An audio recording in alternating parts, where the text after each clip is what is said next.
Hey, everybody. Hope you enjoyed the weekend. Welcome to the fresh edition of Notre Dame Daily. I'm Pete Mulroy. And as we are now transitioning to the month of June, which is going to be a 30-day stretch of crucial importance to Notre Dame football recruiting, I want to start today's show with another excruciatingly crucial aspect of the football future, and that's the quarterback position. We knew once Steve Angeli transferred out of Notre Dame, now at Syracuse, talked about that last week, that he got the positivity speak from Marcus Freeman as he'll compete for the SU starting quarterback position, that Kenny Minchey and C.J. Carr would be in that 1-2 battle for the QB1 position in South Bend. And while he didn't directly come out and say it, and you can read through the tea leaves and the transcripts, and you might have heard some of the snippets that I'm referring to.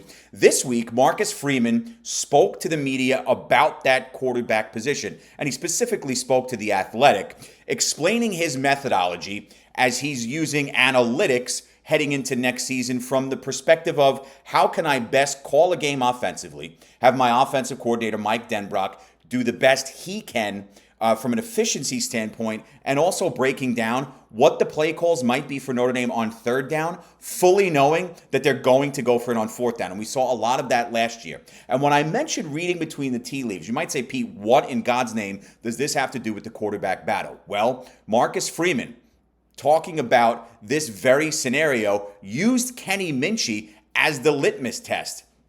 He was saying, I sat with the offense and said to myself, quote, okay, Kenny Minchey isn't the running quarterback that Riley Leonard was. How we create that confidence in the head coach that we can sequence things on third down, knowing we're going to go for it on fourth down. How do we do that? And how does the quarterback equate into that? So that was a quote from Marcus Freeman when speaking with The Athletic earlier in the week. And while he's not coming out there, no, he is not coming out and saying, yeah, KM's going to be our QB1 heading into the season. CJ Carr will be QB2.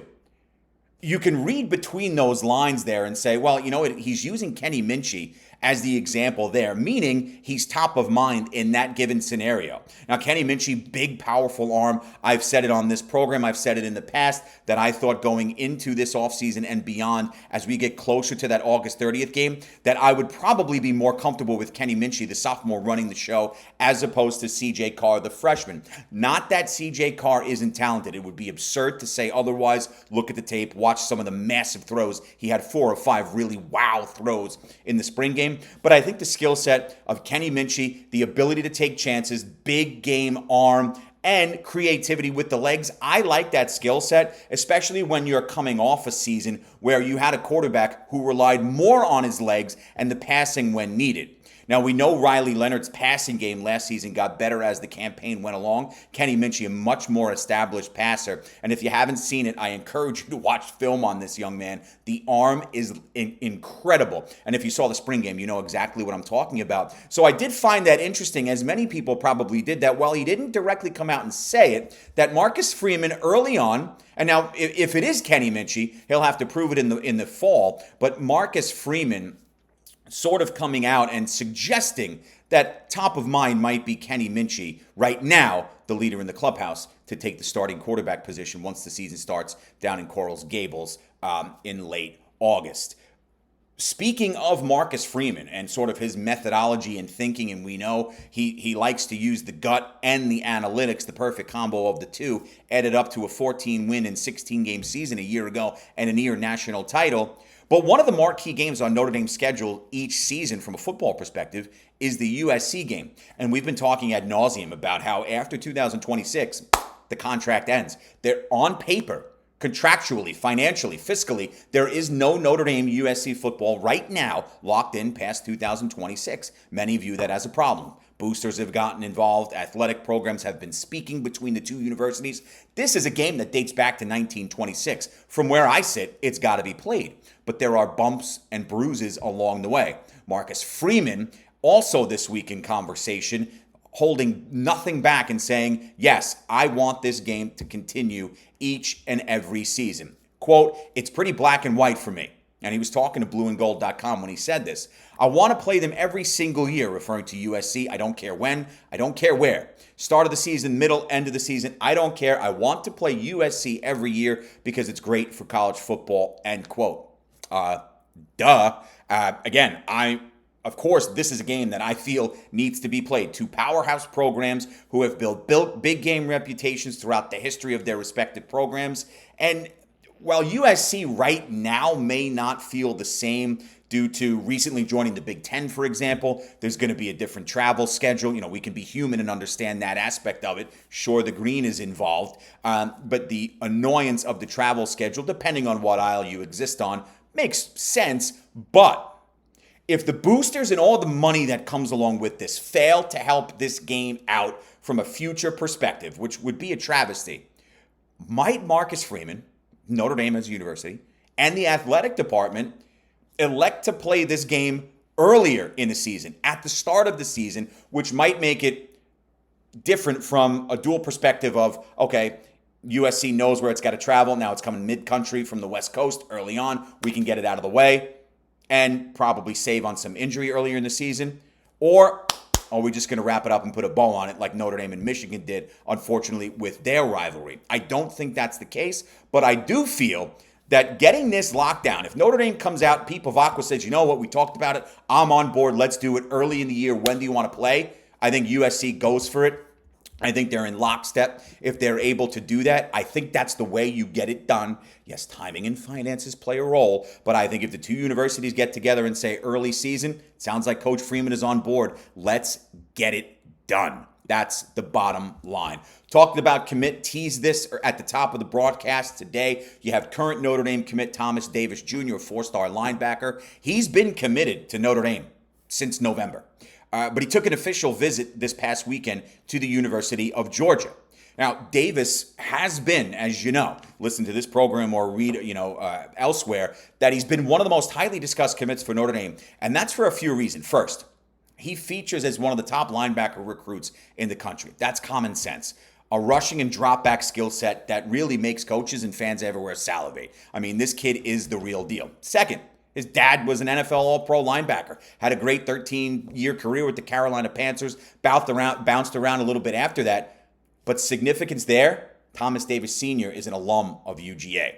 So there's probably some added pressure that comes with that, right? But third, and to me most importantly, the reason you want to hammer this down, and from where I'm sitting, from all I've heard and talked with some friends out there within the know, that this is a hard commit for Davis.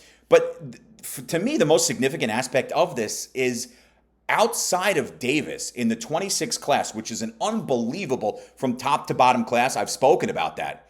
Davis is the only linebacker outside of Jacoby Clapper, the kid out of St. Xavier in Cincinnati who committed the first week of May. They're the only two commits from the linebacker position in the class. So heaven forbid you did lose Davis to, say, Georgia. You do have a bit of uncomfortability there in just having the lone linebacker in the recruiting class being Clapper, who's a stud in his own right. Now, I don't ever take issue with recruits who might be locked in, committed, verbally soft, hard, whatever it might be, with other universities. This is a once-in-a-lifetime thing. And when you approach it from a human perspective, let these kids enjoy the ride, okay? I understand where that shock or where some of that uneasiness and the nerves might be shot with a lot of the fan base, because this is a bit of deja vu, right? Notre Dame had, if you go back to last year, Notre Dame had Deuce Knight, the quarterback, flip his commitment from Notre Dame to Auburn after taking that official visit to Jordan Hare. So, and it was a late visit. So the concern, if you will, and I get it, makes sense.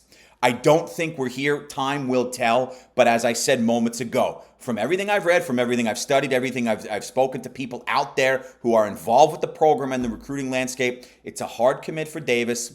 Let the kid enjoy it. Dad went to UGA. It makes a ton of sense. It's a big deal. I do think tried and true since November, Thomas Davis Jr. is going to stay with the gold and the blue. And just wrapping up, I mentioned also that we are in a big month here in June from a recruiting standpoint. And right now, from June 2nd all the way through June 20th, Notre Dame's got a bevy of young men coming to campus all across the board. And it'll start this week, Tuesday, June 3rd, Caden Harris, a 6 foot, 170-pound corner who's committed, highly committed now to Vanderbilt, it looks like. He's going to take his visit to South Bend. That's an interesting one to keep an eye out. A four-star recruit who rates very high nationally at his position. Again, if you use Thomas Davis Jr. as a hard commit to Notre Dame taking the visit to UGA, well, Harris is going to visit Notre Dame as a hard commit to Vanderbilt. He'll be joined by edge Dre Quinn, who is still very much interested in the University of Notre Dame. Guys that have committed to Notre Dame who will make visits, and there's a bunch of them later in the month on June 13th.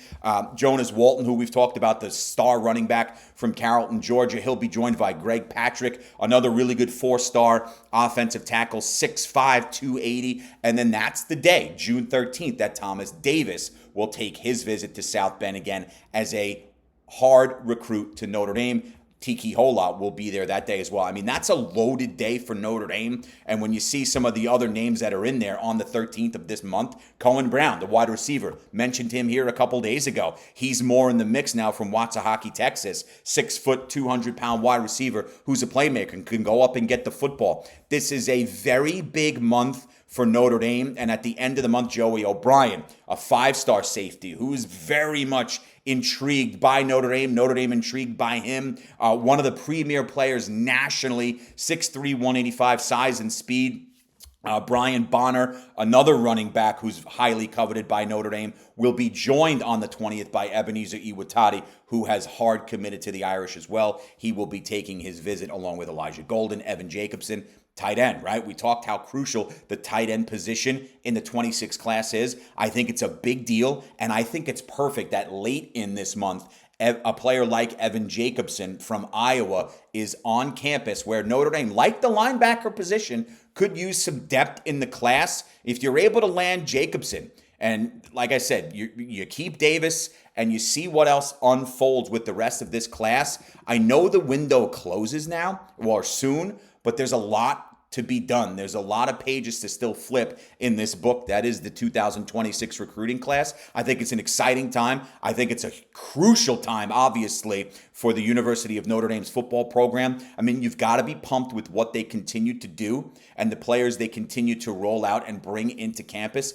I'm excited to see how the 30-day window in June continues to transpire, and I will keep you abreast every step of the way with everything I hear, read, and everything that comes right here, top of mind. Have a great rest of your day. I'll see you all tomorrow, same time, same place. It's Notre Dame Daily, part of Fan Arts. You know how to subscribe by now, and you know it by now. Go Irish.